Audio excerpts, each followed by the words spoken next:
Here we have a new 2025 Toyota Tacoma. This one's a double cab, SR trim level, comes in supersonic red, and then we have black fabric interior. For the powertrain, we get a 2.4 liter turbocharged 4-cylinder engine. That's made it to an 8-speed automatic transmission. As we come around to the front end here, I actually like the front fascia of the SR. It's one of my favorites. You get your LED headlamps, and then everything else just kind of got that black to it, but it just looks really good. And I think the biggest thing is how these headlamps are. Just having that kind of dark frame there just looks really sporty. As we come around to the wheels here, these are going to be 17-inch alloy.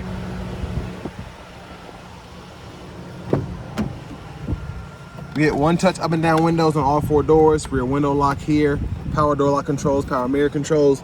We do get blind spot monitors here, and then pretty good storage in the door panel itself. Auto high beams traction control, hood release. We do get a manual tilt, telescoping steering wheel. And then here is our driver's seat. We get power lumbar support, but a manual seat back and seat bottom. So that's gonna be 6-way. We can pump the seat up and down, adjust the seat back there, then adjust the seat bottom here. But huge thanks to John Roberts Toyota for allowing me to review this Tacoma today. I'll leave a link below in the description. If you're looking to find the best price on one of these closer to home, click on that second link down below. It takes just a minute to fill out your information, and I'll make sure the local dealers are fighting to get you the best price on this or whatever new vehicle you might be interested in. Now I have the seat up front adjusted for someone of my size, being 6'3" with longer legs. So with that, we get a seat back pocket on the passenger side, but not a ton of room for me to actually sit back here, so I'm not gonna try that. It's possible, but it won't be pretty. Now this is pretty impressive, the storage you get underneath the seat. I like that. Gas cap there. And a nice look at the back end. There's your exhaust, spare underneath.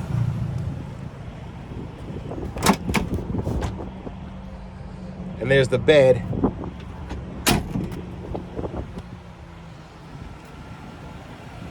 Now here at John Roberts Toyota in Manchester, Tennessee, pretty good deal going on right now. This sticker's for only $37,614, and after discounts it's $33,508. You can see on the window sticker here, all that's included, and you can pause anywhere you need to if you want to take a closer look at anything.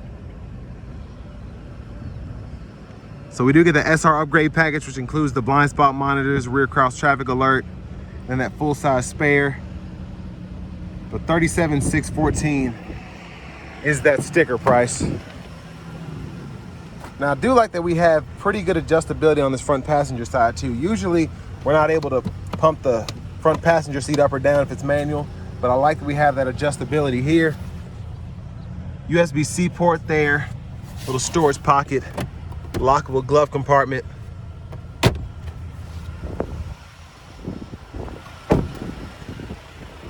And now as we come back around to the front, quick look in the engine bay.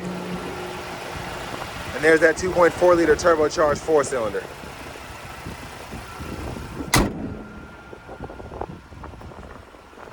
Well, let's get out of this wind, hop in the driver's seat. So we get the hard plastic vinyl wrap steering wheel here, but still feels nice. That perforation on the side helps. There's the horn. Over here to the radio, you have the option to use the navigation subscription. For audio, we get AM, FM, XM, Bluetooth, wireless CarPlay, and Android Auto compatibility. And just a pretty easy system to use. Connect your devices there, Wi-Fi, then in your general settings, you can change your language or units of measurement, as well as the date and time and all of that. There's your backup camera there. Guidelines follow you as you turn the steering wheel. Volume knob is here. You can click that to turn the audio off. Hazards button right there. Now we do get our single zone manual climate control, so we can adjust temperature here. And then fan speed here. We can cut the whole system on or off there. And then our defrosters, and then the direction of the airflow can be controlled right there. And then your AC toggles right there. Now I do like this. We don't get a wireless charging pad, but we get 2 USB-C fast charge ports there that you can plug up your phones to, and a 12 volt. And then for the shifter, hit this button, reverse, neutral, drive, and then you can come over here and manually shift, and it'll show you what gear you're in the digital part of the gauge cluster right there. Electronic parking brake. So you can just pull up to engage, hit the brake, press down to disengage. Automatic brake hold there. Then bottle holders are here. And you have a small pocket here in the center console cubby space. And up here for your lights, you can turn those on. And we do get a nice big sunglasses holder here. Here's a quick look at the back seat from up here.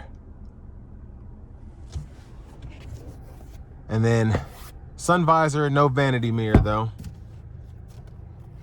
Now back to the steering wheel itself. Left side stalk, blinkers, high beams, and then we can set our headlamps manually if we don't want to leave them in auto.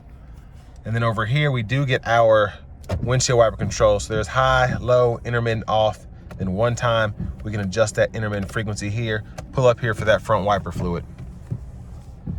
Now over here to the steering wheel itself, Bluetooth buttons here when that's connected, back button, and then we can go through the sub menus in the gauge cluster here.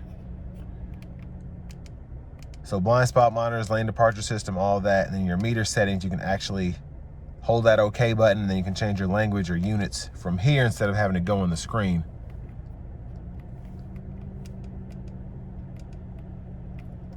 But volume controls are there, voice recognition, and then we do get the Safety Sense 3.0 here, so that's how we get everything going there. And you can actually toggle your cruise here from cruise to adaptive, and then you can adjust the gap for the adaptive there.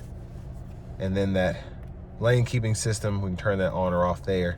Set the speed, cancel, go through our audio sources, then go through our track list or radio station presets here.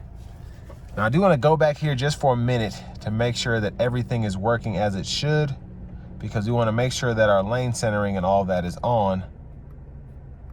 But since we have the 3.0 system, you don't have to go through the gauges here, because that's what this entails. So this is the driving support button. So basically you enable that, adaptive cruise is on, and the lane keeping or lane tracing system is on. But for that, you want to make sure that this is on, as well as this being set to adaptive before that actually does everything it's supposed to. Push button start here. Finally, here's the key fob.